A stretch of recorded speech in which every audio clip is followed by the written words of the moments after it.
vamos en 5, 4, 3, 2, 1, al aire. Hola, muy buenos días, muy bendecidos todos, agradecidos al Señor porque podemos compartir con ustedes en este día tan maravilloso la palabra de gracia. Eh, Estamos muy contentos, de verdad, por tanta audiencia que hemos tenido, eh, muy favorable, Oye, muy favorable. lo del cumpleaños, yo quiero de verdad, expresar mi gratitud y mi cariño a tantas y tantas y tantas y tantas personas que cuando se enteraron lo del cumpleaños, empezaron a felicitar y a mandarme señales de cariño y todo, pero fue una cosa que a veces decía fulano de tal y 180 más, fulano de tal y 200 más. Entonces, como le hemos explicado otras veces, yo no tengo tiempo, no puedo, y yo creo que ellos entienden, de ponerme a contestarle a uno por uno. Por ejemplo, una hermana que yo quiero mucho, pero me escribe y me dice, pastor, bendecido, me alegro que estés bien. Yo no puedo tomar el tiempo para contestar ese saludo, sino que ella entiende. Claro.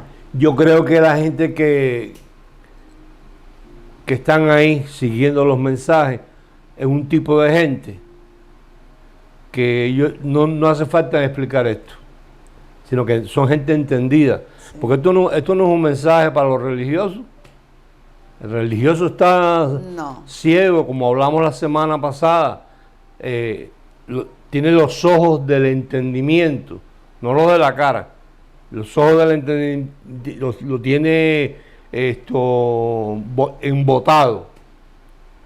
Y estos mensajes tienen un velo. Tienen un velo puesto y estos mensajes a ellos les choca demasiado.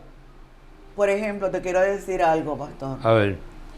Precisamente anoche tuvimos al teléfono de la congregación entró una llamada de una persona que yo no voy a decir el nombre ni voy a decir de dónde es porque no quiero. Vamos a decir que es de Boston. Bueno, la persona, por favor, yo necesito yo estoy teniendo unas experiencias tremendas. Yo necesito que el pastor me conteste esta llamada. Le hicimos la llamada de la tarde ya. A las 9:30 de la noche, que yo no acostumbro a hacer llamadas a esa hora. No, pero para que la gente vea que uno a veces por la noche todavía está en los trajines esto. Pero lo que quiero compartir con las personas es la importancia de compartir el mensaje con otras personas. Claro. La persona, maestro de muchos años en una congregación, y le pasó lo que tenía que pasarle. Como le pasaron mucha gente que habla. Lo sacaron de la sinagoga. Claro. Fuera. Eso que tú estás hablando, eso es erróneo, eso yo no sé de dónde tú lo sacaste. Bueno, la cuestión es de que el muchacho tiene conexión con otra persona. Que no lo conoce personalmente. Y la persona le dijo, mira, tú lo que tienes que oír es este mensaje. Y dice que eso es lo que se llama share, ¿verdad? Ah, sí. Que tú coges, estás viendo el mensaje y dices, le voy a mandar este mensaje a mi amiga fulana de tal. Y los estamos exhortando a que lo hagan. No, es importante compartir con otras personas, sí, para aclarar el misterio. En este día, yo no voy a compartir mucho la palabra, pero el pastor, porque el mensaje del pastor. Sí, esto que vamos a hablar hoy es sumamente importante. Pero fue algo que a mí me tomó 9 años poderlo acondicionar, porque no es que tú te aparezca de momento y le digas a la gente algo, no, tú tienes que tener la base, claro, y la información cosa que a la gente, le guste o no le guste, lo crean o no lo crean, eso no importa. Y que inclusive cuando se sientan molestos por el mensaje, porque yo entiendo que hay un pastor, por ejemplo, que lleva 30 años predicando de la Santa Cena y de momento tú vienes a decirle que eso es una blasfemia, yo sé que eso no le cae bien, que molesta, Claro, ¿verdad? claro, claro. Pero aún así, ellos pues a veces la agarran con uno, en lo personal. Pero yo los invito a que conmigo no es la cosa, que cuando ellos crean que hay algo que no está bien, que es una herejía, como dicen ellos, etcétera, bueno, pero que me escriban y me expliquen cómo es. Que no hablen de mí. Yo aquí no soy el muchacho de la película. Aquí el muchacho de la película es Jesucristo. Entonces, tenemos una audiencia y a veces hay cosas que lo hacen reír a uno. Hay una muchacha, una joven que me escribe, porque como pusieron la foto del deporte este que yo practico, Kung Fu, hace tantos años, por disciplina, por salud y todo, me dice ella, pastor, necesito que me enseñes a pelear, porque mi marido dice que es karateca y me pega. Entonces yo le dije que lo que tenía era que dejar al marido, porque los hombres no tienen por qué estar dando a las mujeres. O sea que hay gente viendo y recibiendo el mensaje. Entonces hoy vamos a empezar contestando dos preguntas muy... Antes de empezar el mensaje. Antes de empezar el mensaje. Una pregunta viene de la hermana Yani de Canadá, la cual conocí hace muchísimos años cuando fui allá. Y la pregunta que ella hace, no creo yo que ella sea la que está cuestionando, sino que ella se da cuenta que hay personas que cuestionan.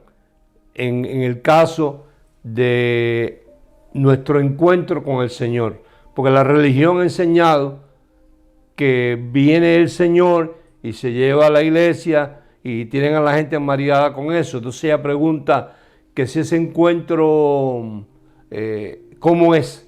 ¿Cómo el encuentro? ¿Cómo va a ser el encuentro del Señor con la iglesia? Entonces yo le contesto a Yani a través de la palabra. Entonces tú lees ahí en Efesios capítulo 2, del 1 al 6. Dice, y Él os dio vida a vosotros, cuando estabais muertos en vuestros delitos y pecados, en los cuales anduvisteis en otro tiempo, siguiendo la corriente de este mundo, conforme al príncipe de la potestad del aire, el espíritu que ahora opera en los hijos de desobediencia, entre los cuales también todos nosotros vivimos en otro tiempo, en los deseos de nuestra carne, haciendo la voluntad de la carne y de los pensamientos. Y éramos por naturaleza hijos de ira, lo mismo que los demás.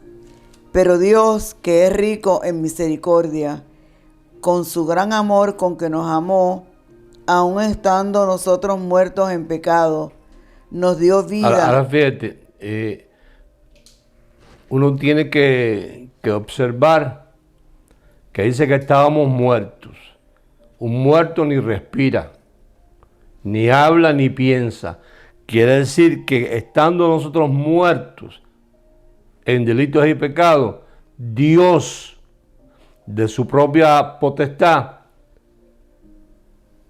nos dio vida.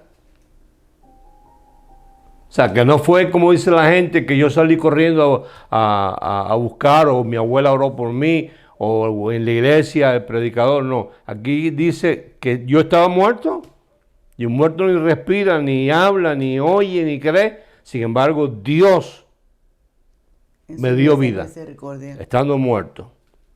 Nos dio vida juntamente con el Mesías. Ok. Por gracia soy salvo. Okay. ¿Y? Juntamente y juntamente con él nos resucitó, y asimismo nos hizo sentar en los lugares celestiales con Cristo Jesús. Entonces ahí está la respuesta para Yanni y para las demás personas. No va a haber un encuentro. Ya el encuentro se efectuó. Porque si dice la palabra ahí que nos dio vida juntamente con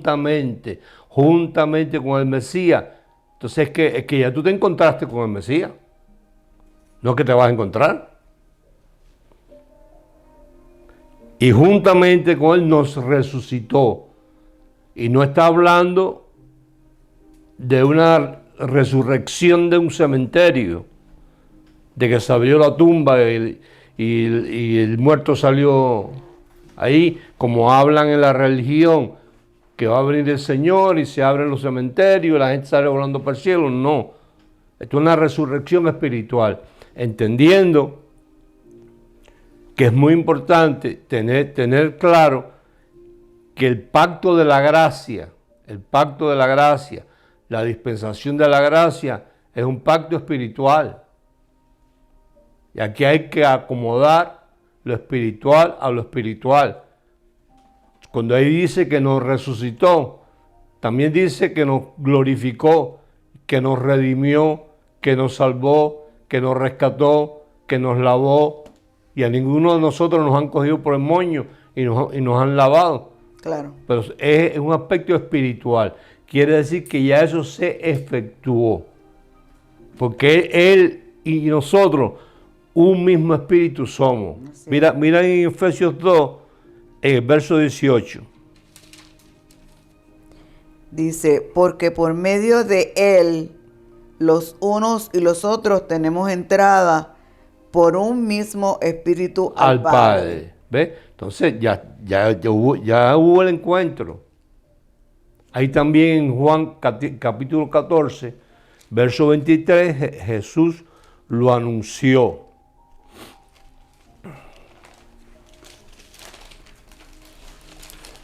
Catorce. 23. 14:23. Sí, 14:23. Dice, respondió Jesús y le dijo, el que me ama, mi palabra guardará, y mi Padre le amará, y vendremos a él. Y vendremos. Está hablando del Elohim, el Dios plural. Vendremos a él y haremos morada con él. Entonces, ya el encuentro se efectuó.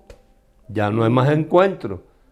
Esa es una teología vieja, antigua, donde el predicador mantiene a la gente en un nervio puro. A una expectativa. Viene el Señor y te queda. ¿Cómo es que te vas a encontrar con el Señor? No, ya el encuentro se efectuó. Porque esto es un encuentro espiritual. No es un encuentro donde una masa de gente se van a ir a un valle y el Señor va a venir a encontrarse con ellos. Ya eso se efectuó, ya está efectuado. Inclusive digo hasta más. Como es un pacto espiritual, yendo allí a la parábola que Jesús habló del trigo y la cizaña, ya Él hizo propiciación por los unos y por los otros. Los unos es los que ya reconocieron. Los otros son los que todavía,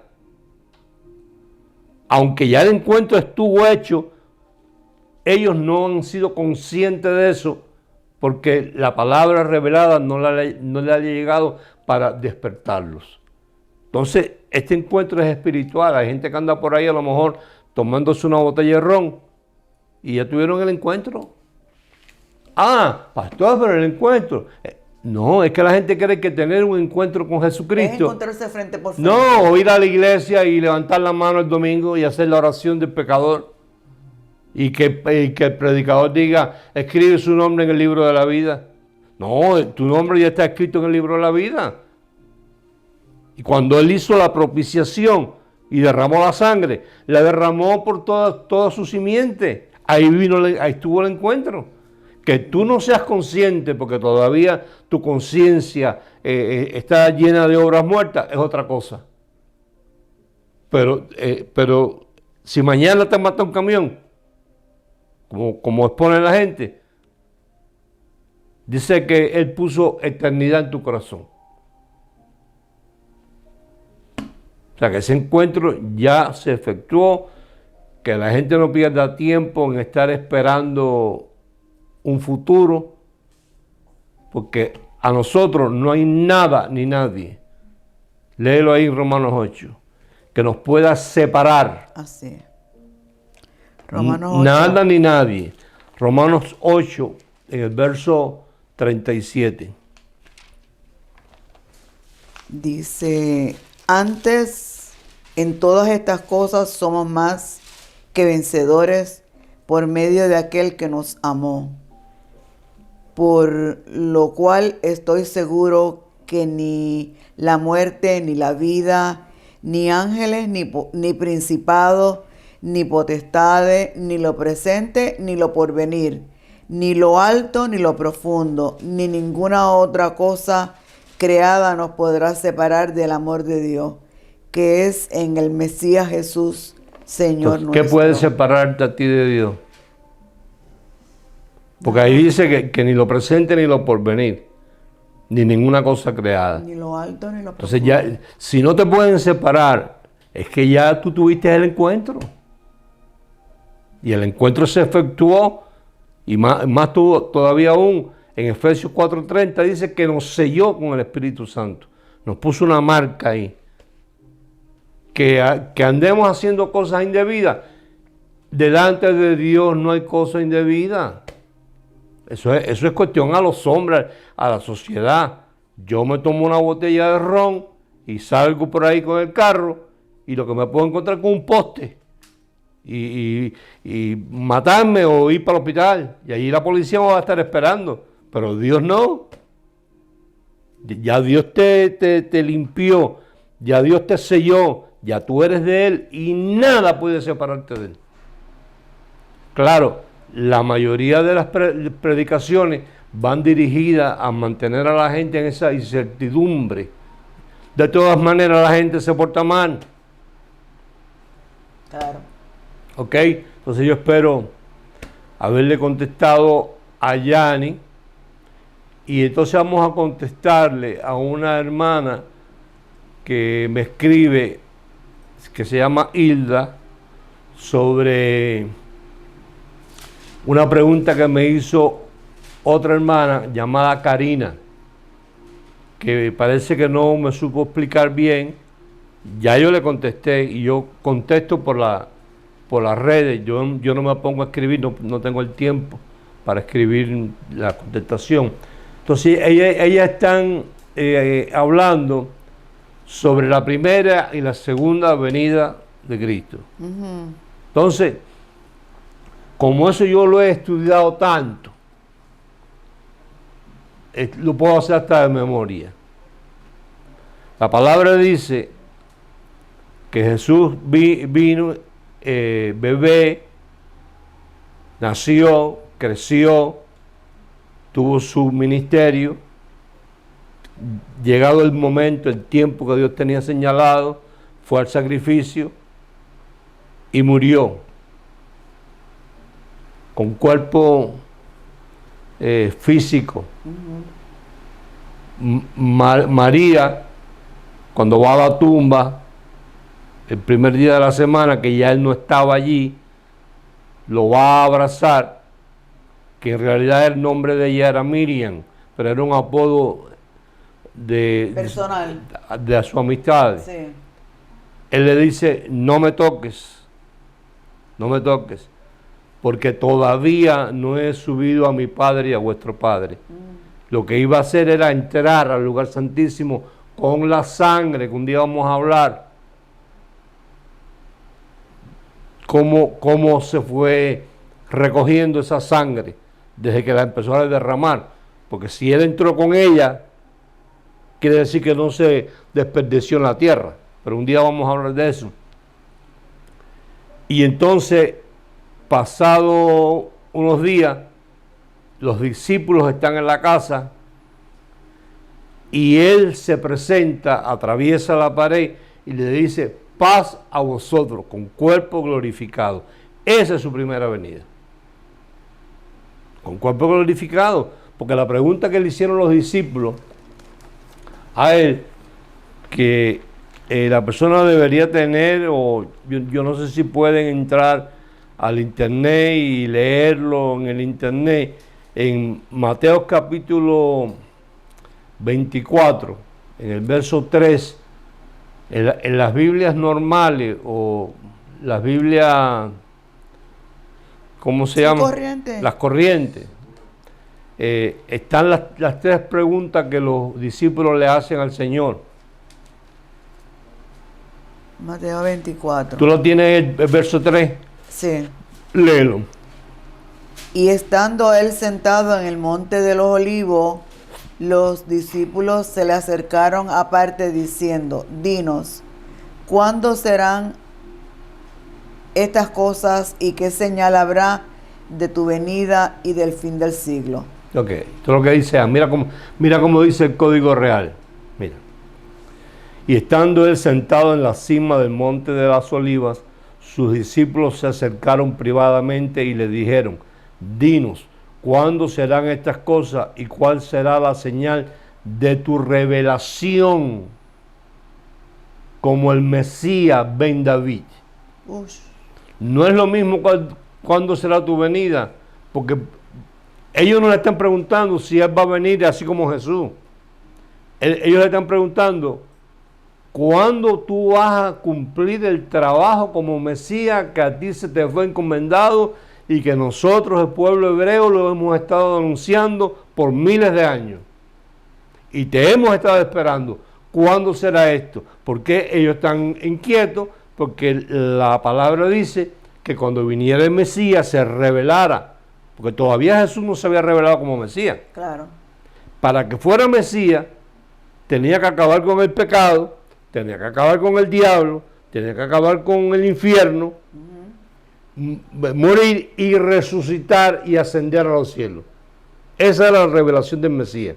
Entonces ellos le preguntan eso: ¿cuándo se da tu revelación como Mesías? No como Jesús de Nazaret. Y digo otra cosa más: Jesús vivo. Jesús vivo. A mí no me servía para nada. Jesús vivo no sé, lo que podía hacer milagros aquí, milagros allá y punto. Pero que me librara del pecado, de la muerte, del diablo y el infierno, tenía que ser como Mesías. Por eso la confusión de mucha gente es que en las epístolas de Pablo no te habla de Jesús, te habla de Cristo, el Mesías. Entonces la gente cuando Pablo habla de Cristo, ellos en quien piensan es en Jesús. Ya Jesús no estaba. Inclusive Jesús en 2 de Corintios capítulo 5, después de resucitar, ya no es Jesús, ahora es Jesucristo. Claro. Le dice a Pablo, de aquí en adelante, a nadie conocemos según la carne. Y aún si a mí me conocieron según la carne, yo no quiero que me conozcan así. Él mismo está diciendo: olvídense de ese Jesús. Pongan su mirada ahora en el resucitado, en Cristo el Mesías. Entonces esa es la pregunta. Esa es su primera venida. Ahí. Más tarde, él está 40 días caminando por los lugares, mostrándose a sus discípulos. Se le muestra 3 veces y le dice: pasa a vosotros. Va inclusive y pesca con Pedro y con los discípulos. Y un poquito más tarde, en el libro de los Hechos, capítulo 1, se va. Y los ángeles le dicen a los que estaban allí: ¿por qué tenéis vuestra mirada en los cielos? Así como la habéis visto ir, así volverá. Entonces, ese volverá es el que la iglesia todavía está esperando. No, que Cristo viene. No, que Cristo viene. No, que Cristo viene. Pero cuando tú sigues leyendo la Biblia, vas a Apocalipsis capítulo 1, que es el nombre correcto Las visiones. es las visiones de Elohim. ¿Ves? Cuando ahí te habla, en el verso 4,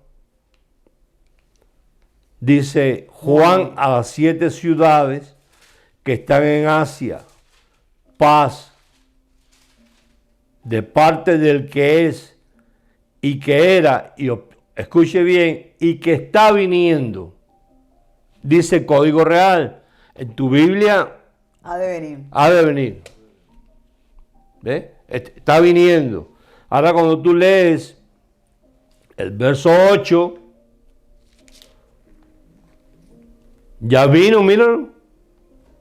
Pastor, ¿cómo que ya vino? Pero si está hablando él mismo.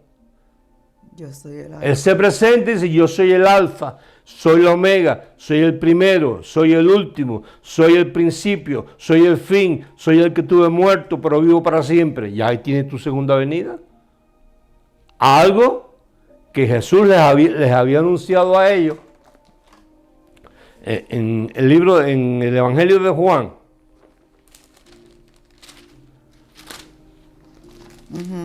Ok, en el Evangelio de Juan, en el capítulo último, en el capítulo 20,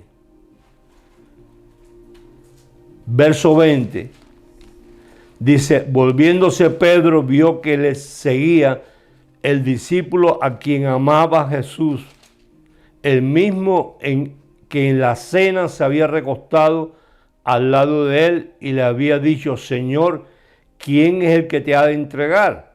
Cuando Pedro le vio, dijo a Jesús, Señor, ¿y qué de este? Refiriéndose a Juan. Sí, ¿Qué de este? sí. Jesús le dijo, sí, quiero que él quede hasta que yo venga. Si todavía él no ha venido, el Señor, entonces Juan tiene por lo menos 1500 años de edad. Esperando. ¿Lo está esperando? Ahí te dice que Jesús dijo que en cuanto a Juan, yo quiero que él quede hasta que yo venga. Y ahí cuando tú lees Apocalipsis, está Juan en la isla de Patmos, le llega el ángel con el mensaje y llega Jesucristo resucitado, glorificado, le dice, yo soy el alfa y el omega. Segunda venida, ¿cuántas veces tú quieres que venga? Primero vino, murió, resucitó, Válido. vino, la primera venida, cuerpo glorificado. Quiere decir que el cuerpo glorificado nos dice a nosotros que ya había sido revelado como Mesías. Que es la importancia. Claro. No es que se fue de viaje para otra ciudad y después volvió. No. Hizo el trabajo. Dios cargó el pecado de todos nosotros sobre él. Venció al diablo. Cerró el infierno. Que no era el infierno. Era el Hades. Recogió la cautividad, la llevó cautiva a los que estaban en el seno de Abraham. Que hoy vamos a hablar un poquito de eso. Y esa es la revelación de Jesús como Mesías, cuerpo glorificado. Tócame, un fantasma no lo puedes tocar. Y cuando fue a pescar con los muchachos, ya él tenía un pescado y un pan allí en la orilla de la playa. Entonces, se fue y dijo, quiero que Juan quede hasta que yo venga. Mira a Juan en la isla de Patmos y a Jesús llegando ya resucitado con el cuerpo glorificado, diciendo yo soy el alfa y el omega, el principio y el fin, el primero y el último. Y aquí en el código real, en el verso 17, dice, y cuando lo vi caí como muerto a sus pies y puso su mano derecha sobre mí, diciendo, es Jesucristo, soy el primer Mesías y el segundo Mesías. ¿Está? O sea, ya me revelé como Mesías la primera vez y ahora me estoy revelando como Mesías la segunda vez. Y le dice, y yo,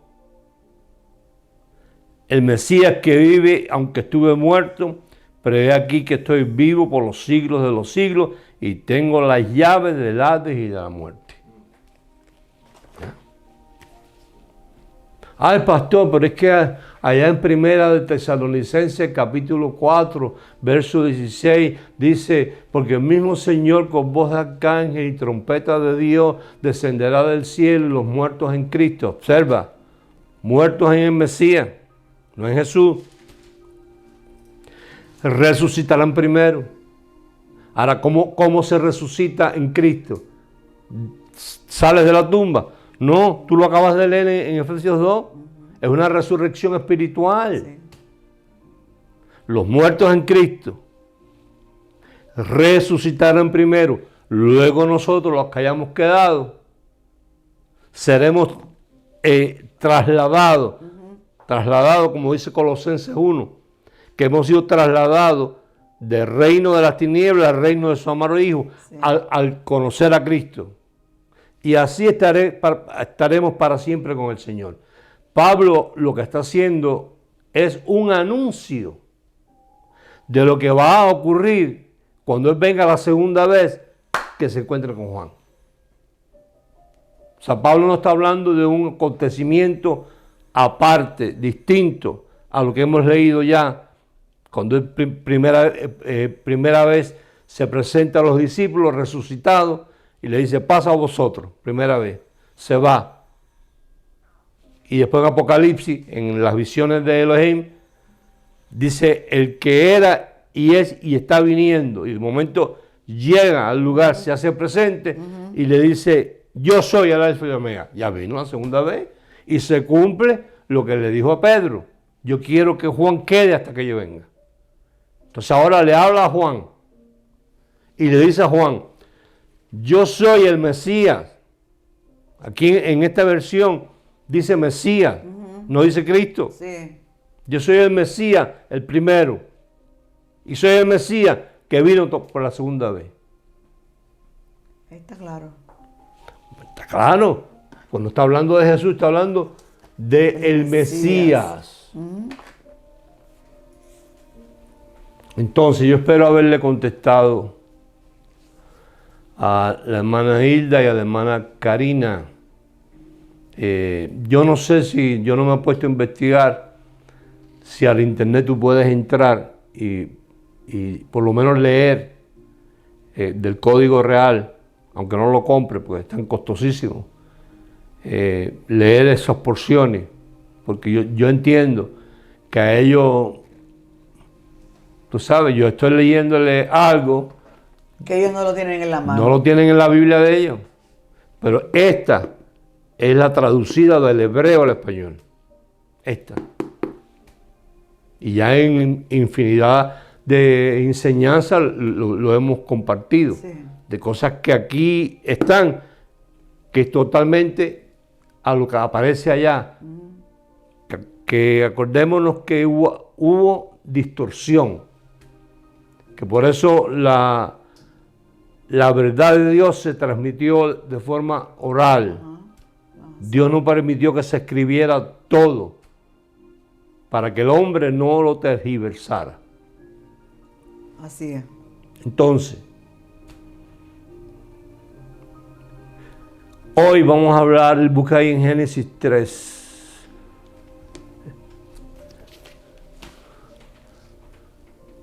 Hoy vamos a hablarte y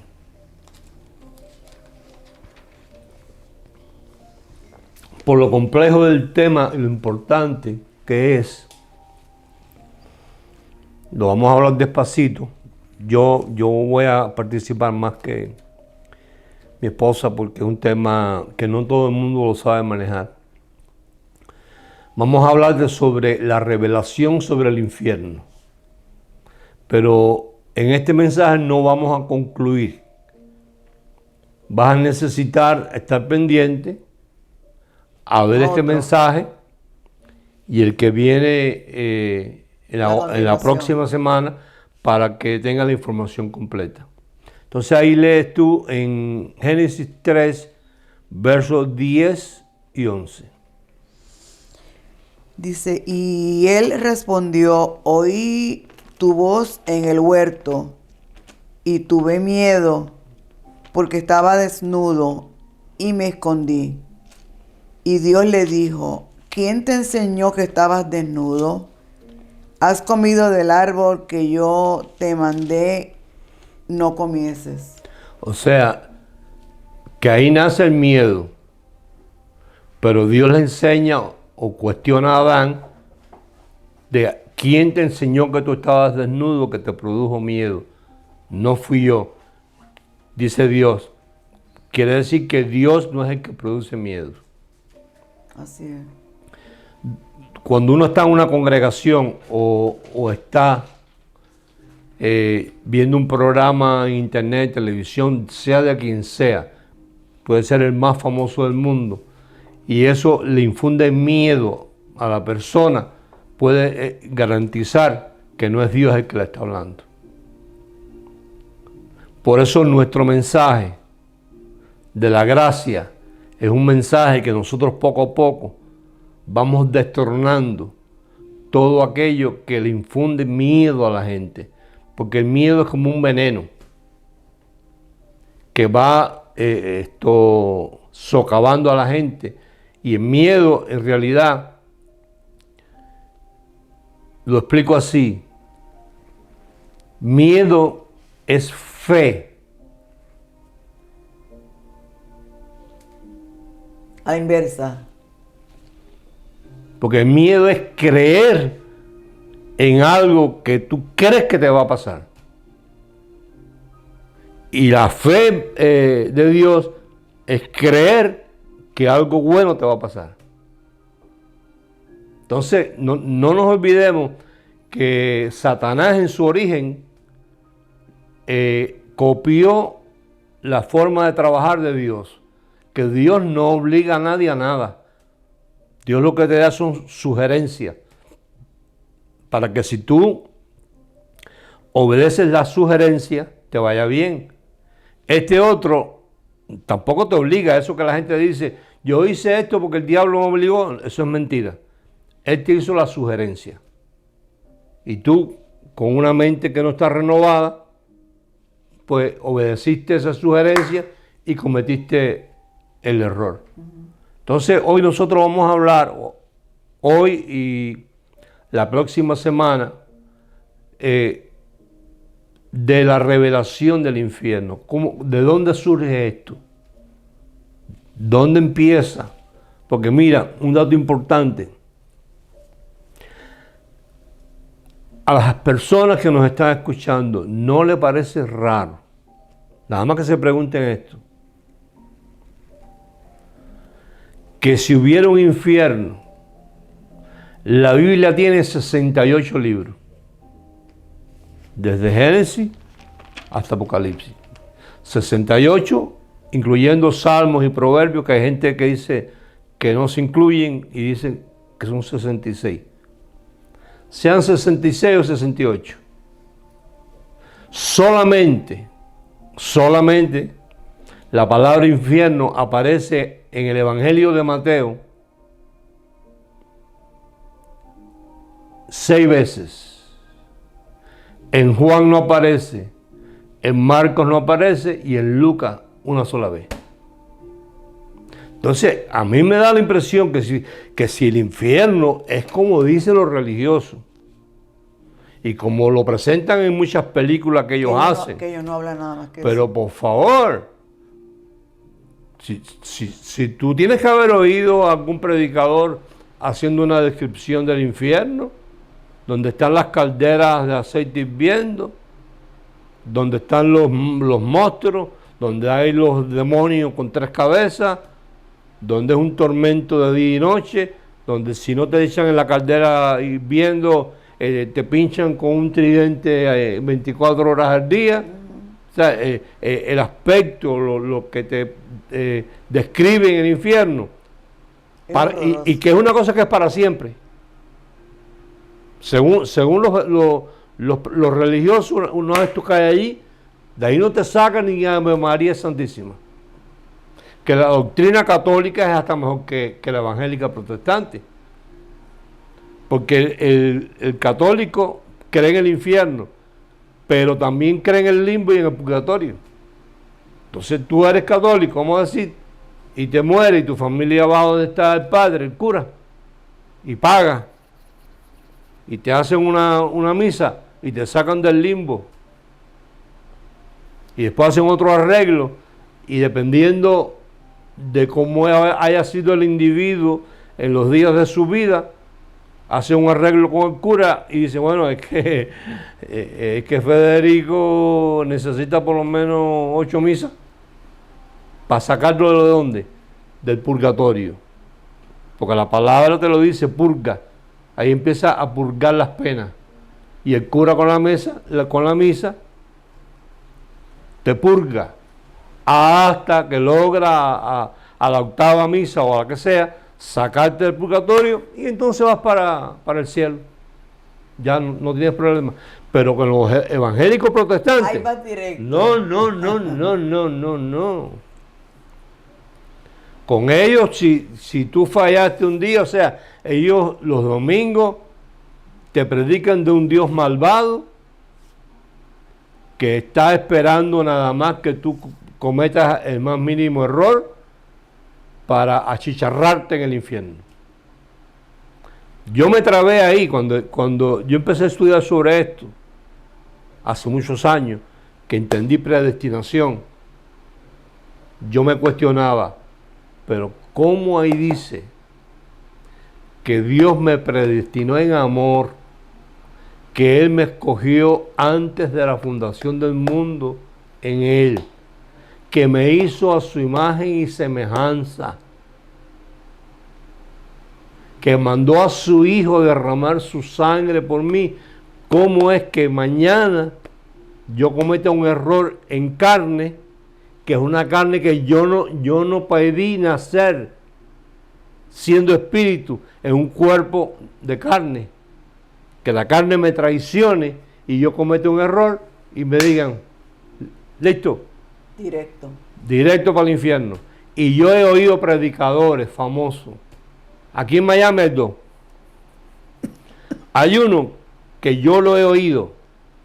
Hemos estado en la exposición del libro Expolit, que antes yo iba a exponer los libros, ya no volví porque eso es ahí un raqueterismo. Lo menos que se dedican es a libros. Ahí venden aretes y venden comida y venden de todo. Y cuando me vio entrar, la boca se le llenó para decir, porque el infierno está lleno de cristianos.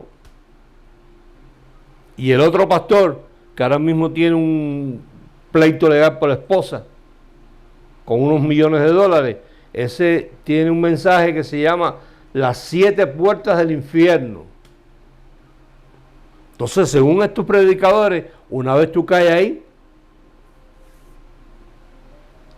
no hay quien te saque de ahí. Entonces, hoy nosotros vamos a empezar para quitarle a la gente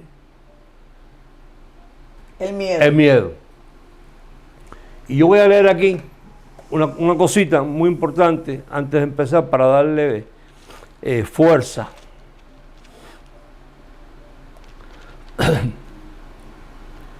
A lo que vamos a hablar.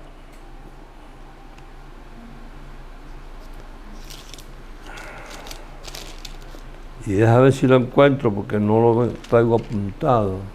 Sí, aquí está. Okay. Hebreos capítulo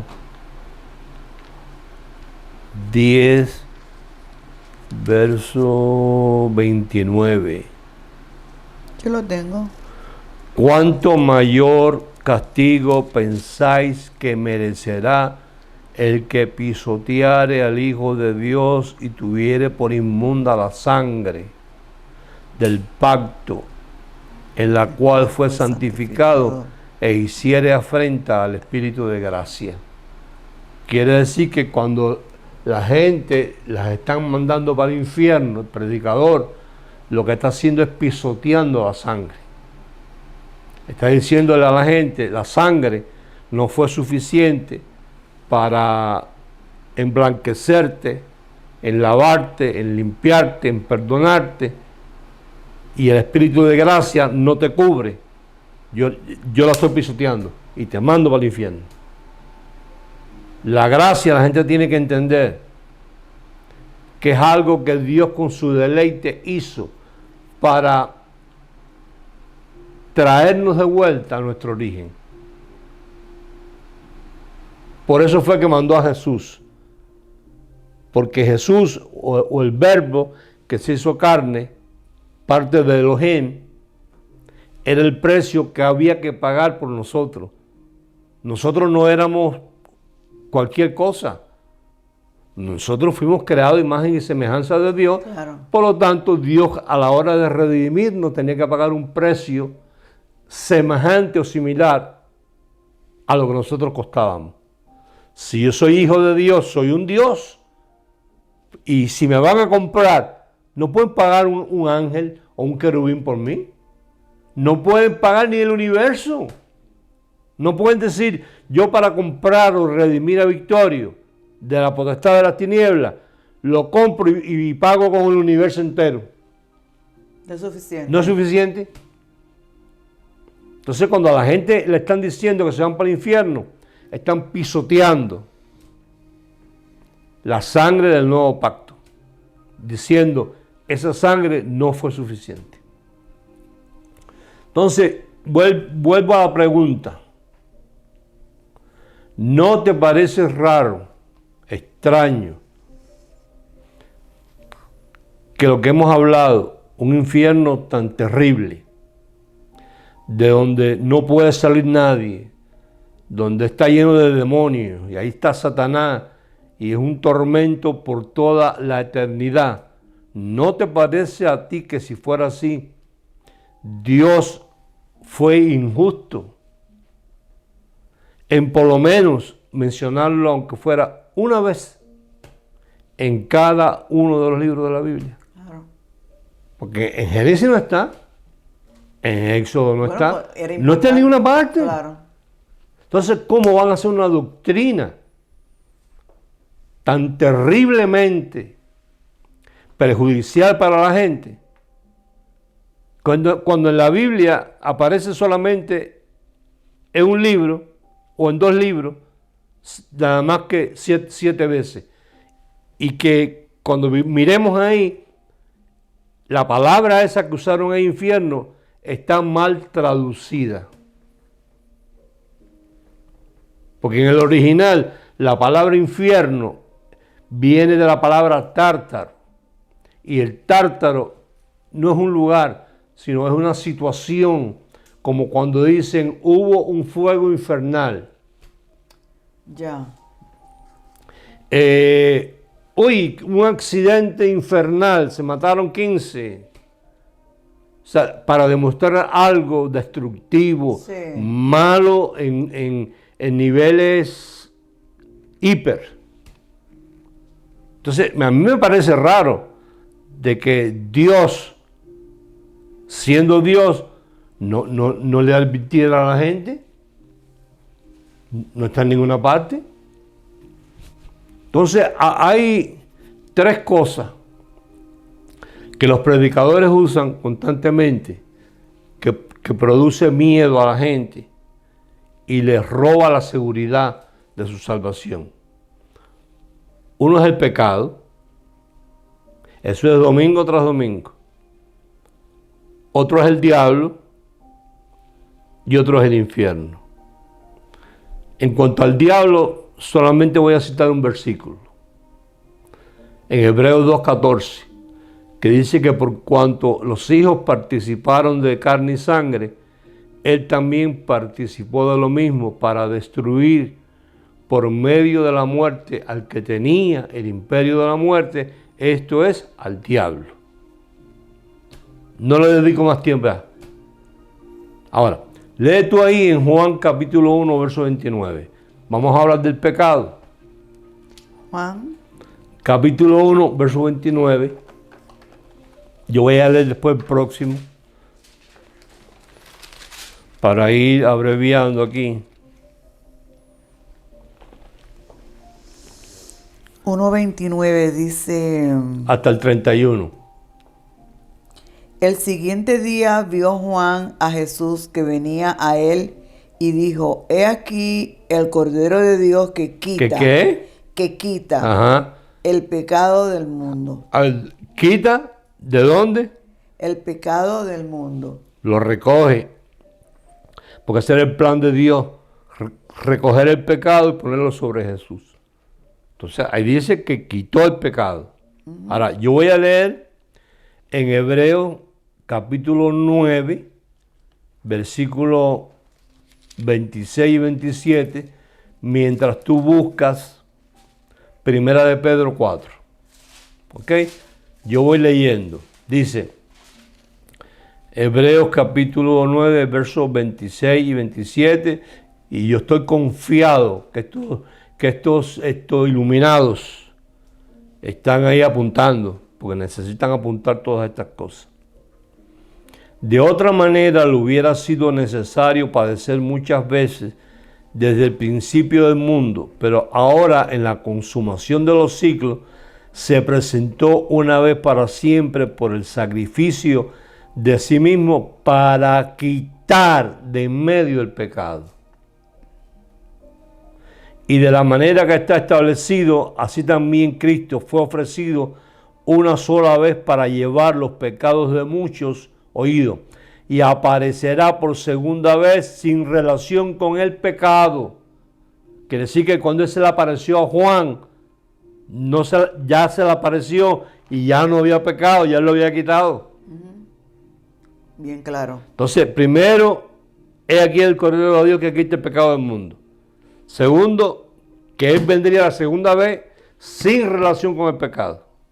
Y ahora tú lees ahí en Primera de Pedro.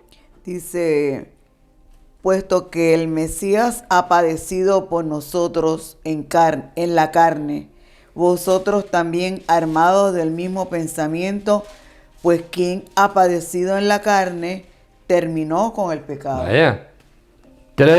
Podríamos seguir buscando versículos, pero con 3 yo creo que son suficientes para que la gente entienda que Él quitó el pecado, lo borró, lo quitó, el de Adán y los voluntarios. Pastor, y cuando aquel hace aquello malo, pues es malo que lo haga y tiene consecuencias, porque la palabra dice que todo lo que el hombre sembrare, eso cosechará. Pero en cuanto a Dios se refiere, estás limpio. Qué bueno. Por eso Él te llama carísimo. Somos los carísimos de Dios, porque Él pagó un precio caro. Entonces, busca ahí en Mateo capítulo 5.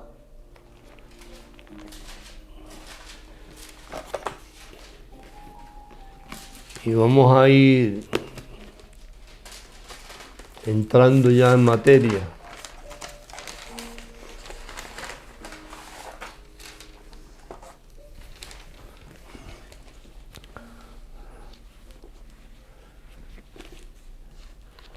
Mateo 5. 5, ¿ok? En el verso 22.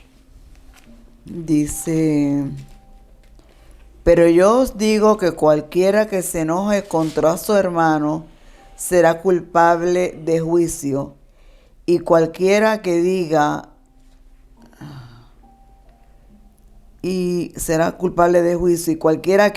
necio a su hermano será culpable ante el concilio, y cualquiera que le diga fatuo quedará expuesto al infierno de fuego. Ok, ahora tú quieres que yo te lea lo que dice el Código Real.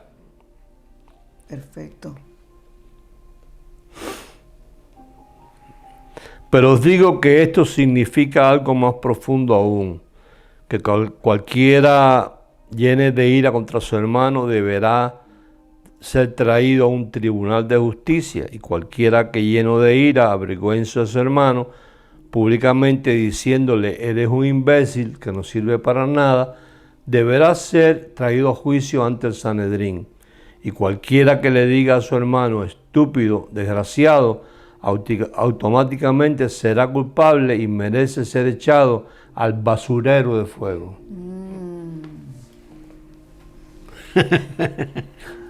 Qué bueno está eso. Código real. Lo pueden buscar en internet, comprar basurero de fuego. Ahora, yo te voy a dejar que tú leas el mismo versículo en esta otra versión. Era... Ahí yo te lo marqué. Espérate. 8:22. No, 5:22. No, 5:22. Dice 21. Sin embargo, yo les digo que todo el que continúe airado con su hermano será responsable al tribunal de justicia. Pero quien quiera que se dirija a su hermano con una palabra execrable de desdén será responsable al Tribunal Supremo, mientras que quien quiera que diga despreciable necio estará expuesto al gehenna ardiente. Porque la palabra que aparece ahí en el original griego es la palabra gehenna. Y para sorpresa de muchos hermanos, estoy usando una versión de los testigos de Jehová. Vaya, es un escándalo para mucha gente que me están oyendo. Pero cuando tú buscas el diccionario, Bueno, es que la palabra gehenna en griego, que viene de una palabra hebrea que es ginom. Ahora vamos a leer los minuticos que nos quedan en Segunda de Crónica, capítulo 33, verso 1 al 6. Y ya vamos a ir cerrando y dejamos lo otro para la próxima semana. Segunda de Crónica. Capítulo 33.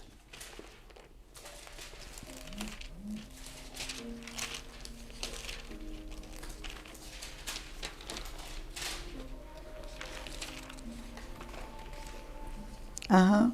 ¿Ya? Sí. Bueno, léelo. ¿Cuál versículo? Del 1 al 6.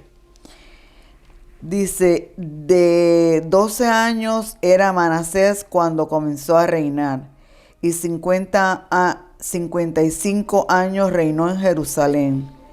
Pero hizo lo malo ante los ojos del Señor, conforme a las abominaciones de las naciones que el Señor había echado de delante de los hijos de Israel. Porque él reedificó los lugares altos que Ezequías su padre había derribado, y levantó altares a los Baales e hizo imágenes de acera, y adoró a todo el ejército de los cielos y le rindió culto. Edificó también altares en la casa del Señor, de la cual había dicho el Señor: en Jerusalén estará mi nombre perpetuamente. Edificó asimismo altares a todo el ejército de los cielos en los dos atrios de la casa del Señor. Y pasó sus hijos por fuego en el valle del hijo de Hinnom. Ya, está ahí. Ajá. O sea, que Hinnom era un valle que estaba al sur de Jerusalén, donde allí las cosas inmundas, animales inmundos, patricidas, ladrones, violadores, homicidas, eran echados allí. Porque aquello se fue en un basurero. Que el fuego nunca termina. Ni el gusano se apaga, se muere. Aquí en Jeremías capítulo 9, verso 31, fíjate, dice: y han edificado los lugares altos de Tofet, que está en el valle del hijo de Hinnom, para quemar al fuego a sus hijos y a sus hijas, cosa que yo no les mandé ni subió en mi corazón. Y en el mismo libro de Jeremías, el capítulo 19, dice en el verso 2: y saldrás al valle del hijo de Hinnom.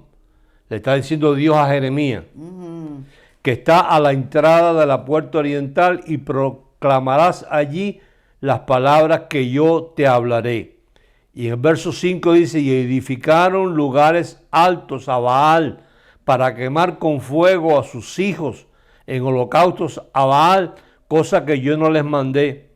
Por tanto, he aquí vienen días, dice el Señor, que este lugar no se llamará más Tofet, sino Valle del hijo de Hinnom, porque allí efectuaron la matanza. O sea, eso era un valle. Eso era un valle que tenía como 90 metros de profundidad, un barranco, va.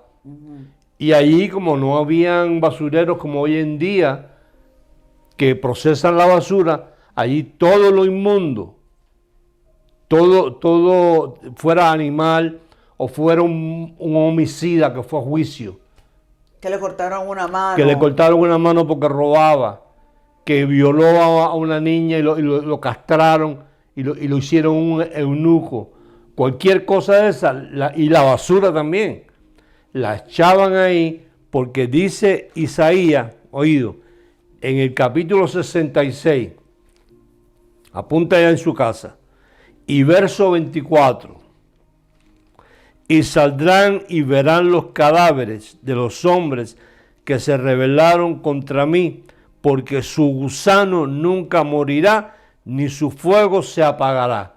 Ahora dime tú si eso no es un basurero de fuego.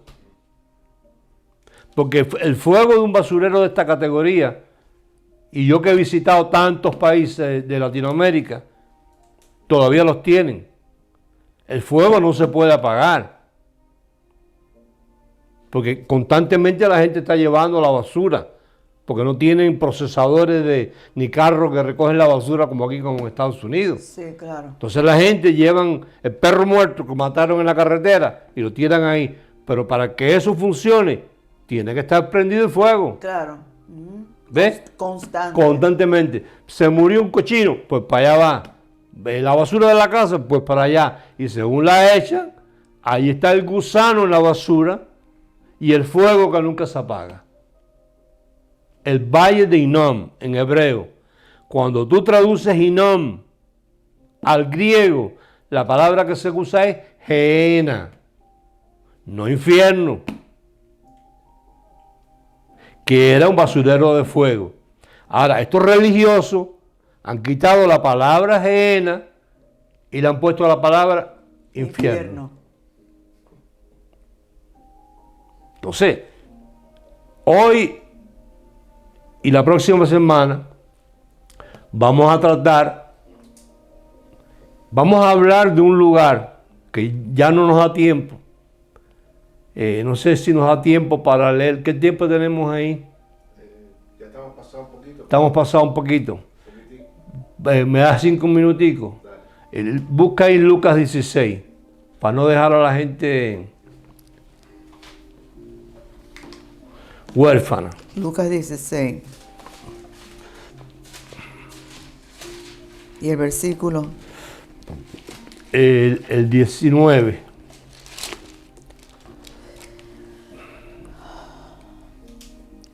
Había un hombre rico que se vestía de púrpura y de lino fino y hacía cada día banquetes con esplendidez. Había también un mendigo llamado Lázaro, que estaba echado a la puerta de aquel, lleno de llagas, y ansiaba saciarse de las migajas que caían de la mesa de rico, y aún los perros venían y lamían las llagas. Aconteció que murió el mendigo y fue llevado por los ángeles al seno de Abraham, y murió también el rico y fue sepultado. Y en el Hades alzó sus ojos estando en tormentos y vio de lejos a Abraham y a Lázaro en su seno. Entonces él, dando voces, dijo: Padre Abraham, ten misericordia de mí y envía a Lázaro para que moje la punta de su dedo en agua y refresque mi lengua, porque estoy atormentado en esta llama. Pero Abraham le dijo: Hijo, acuérdate que recibiste tus bienes en tu vida, y Lázaro también males, pero ahora este es consolado aquí y tú atormentado.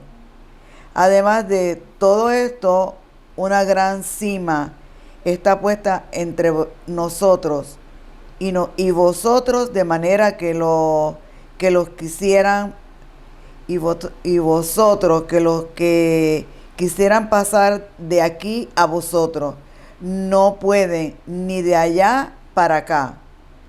Entonces le dijo: Te ruego, pues, Padre, que le envíes a la casa de mi padre, porque tengo 5 hermanos, para que le testifique, a fin de que no vengan ellos también a este lugar de tormento.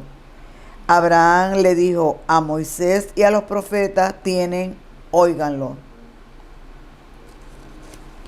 Entonces dijo: No, padre Abraham, pero si alguno fuere a ellos de entre los muertos, se arrepentirán. Mas Abraham le dijo: Si no oyen a Moisés y a los profetas, tampoco se persuadirán, aunque algunos se levantaren entre los muertos. ¿De quién estaría hablando Abraham ahí? O sea, para empezar, ahí estamos en la ley. Claro. Estamos en la ley y entonces Abraham le dice: no, ustedes al que tienen que oír es a Moisés y los profetas. Entonces, el que está en el Hades, que es un lugar de tormento temporal, Ajá. temporal, igual que el seno de Abraham, es un lugar de espera, placentero, temporal, hasta que viniera la simiente.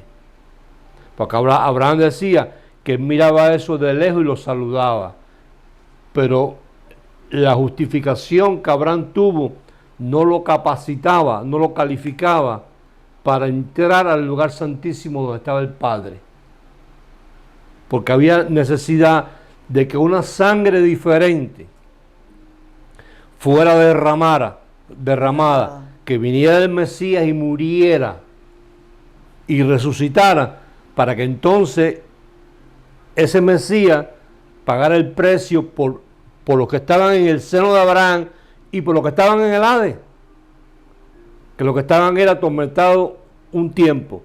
Pero fíjate lo que le dice Abraham: si no creen a Moisés y a los profetas, ni aunque uno viniera y se levantara de los muertos, creerán a él tampoco. Ajá. Está hablando de Jesús. Ajá. Entonces, este lugar llamado Hades es lo que los predicadores ya lo agarran ahí para hablar del infierno.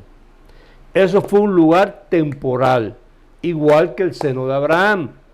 Hoy en día, cuando la gente muere, van directamente, sin hacer escala, a los brazos del Padre. Regresan al lugar de origen. ¿Por qué?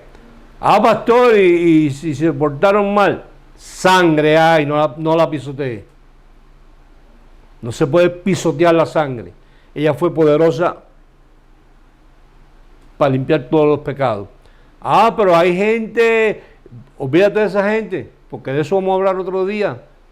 La simiente del diablo, que esa no tiene chance a nada, porque esa no está supuesta a creer, que son los ángeles caídos, la tercera parte de los ángeles que quisieron seguir a Satanás y se convirtieron en demonios. De eso hemos hablado otra vez aquí. Claro. Ahora mira, para que estés tranquilo, y con esto cierro. En Mateo capítulo 16, verso 13.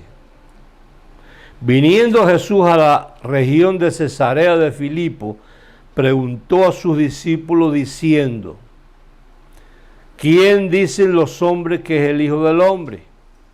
Ellos dijeron: unos Juan el Bautista, otros Elías, y otros Jeremías o alguno de los profetas.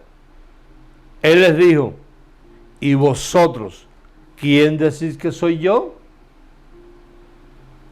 Entonces Pedro, respondiendo, dijo: tú eres el Mesías, el Hijo del Dios viviente. Y Jesús le dijo: bienaventurado eres Simón, hijo de Jonás, porque no te lo reveló carne ni sangre, que yo soy el Mesías, sino mi Padre que está en los cielos. Al único que le llegó la revelación de quién era Jesús fue a Pedro. Los demás decían, por ahí dicen que tú eres Jeremías, otros dicen que tú eres Elías, o otro. No, pero ustedes ¿qué dicen? ¿Quién dice que soy yo? Los demás se quedaron callados y Pedro dijo: tú eres el Mesías, el Hijo del Dios viviente. Entonces Jesús le dice: bienaventurado eres Simón, hijo de Jonás, porque no te lo reveló carne ni sangre, sino mi Padre que está en los cielos. Y yo te digo, y yo también te digo, que tú eres Pedro, y sobre esta roca de esta revelación edificaré mi iglesia. ¿Oído? Cuando hablamos del Hades ahorita, que estaba ahí el hombre rico, Ajá. ¿Cómo estaba el Hades? ¿Abierto o cerrado? Abierto. Estaba abierto porque lo echaron allí. Y dice Jesús ahí: y las puertas del Hades no prevalecerán contra mi iglesia. ¿Cómo estaban? Abiertas. Pues no van a prevalecer así. Van a estar cerradas. Entonces quiere decir que hoy en día el que se muera, aunque sea malo, no hay donde echarlo. Porque el Hades fue cerrado. Claro. Allá en Apocalipsis lo leímos, dice: yo soy el Mesías que vino por primera vez, y soy el que vino por segunda vez, y tengo las llaves del Hades y de la muerte. Entonces, que duerman tranquilos. Pero esto es para los iluminados. ¿Quién dijo tú sabes a quiénes este mensaje no les cuadra. Personas que no se sienten perdonadas. Entonces, una persona que no se siente perdonada no puede admitir que los demás estén perdonados. Y entonces siempre guardan reserva de su niñez, su juventud, lo que le hicieron, lo que me hizo aquel, y en su conciencia lo que está es, en vez de un perdón hacia esa persona, el día que se muera, ojalá que se lo lleve el diablo para el infierno. O sea, ese mensaje no le cuadra, pero ese tipo de persona lo que está es llena de veneno, porque no es lo que Dios mandó a su hijo a hacer, sino fue a cerrar, terminar con el Hades una vez para siempre. Y para siempre.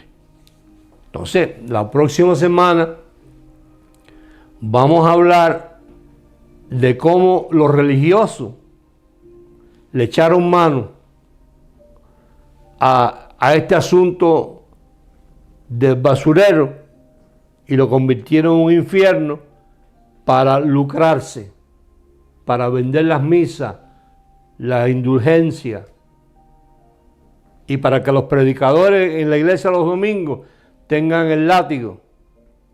Teniendo miedo. Tienen el látigo ahí, te tienes que portar bien, tienes que traer los diezmos, tienes que, esto no puede faltar, tienes que obedecerme a mí, porque yo soy el papá de aquí, de todos ustedes. Porque si no, el pecado y el diablo y el infierno, y ese es el mensaje de las iglesias los domingos. Y alguien que me desmienta. Pero yo recibo que hay un grupo grande de gente ahí. Sí lo hay. Que están deseosos de escuchar este mensaje. Porque la semana que viene le vamos a hablar de algo que ellos están cansados de oír, pero no saben ni cómo surgió. Del infierno de Dantes. Eso es famoso. Ah, bueno. ¿Verdad? La semana que viene vamos a hablar sobre el infierno de Dantes y cómo la religión tomó las alucinaciones de un loco y lo convirtió en una doctrina. Entonces, nos pasamos un poquito, pero yo sé que tú no te aburres, que apuntas ahí y haz una cosa, share. Muy importante. Mándale a tus amigos que vean este mensaje, porque eso les va a traer paz en saber que ni ellos ni sus familiares que fallecieron antes que ellos están en ningún lugar de castigo eterno. Llegaron al lugar que tenían que llegar. Están, como dicen en las tumbas, que descansen en paz. ¿Ok? Entonces, te declaro Muy bendecido, te declaro iluminado, te declaro que tú En recibes, paz. que estás próspero y que estás en salud. Así es. Adiós. Adiós.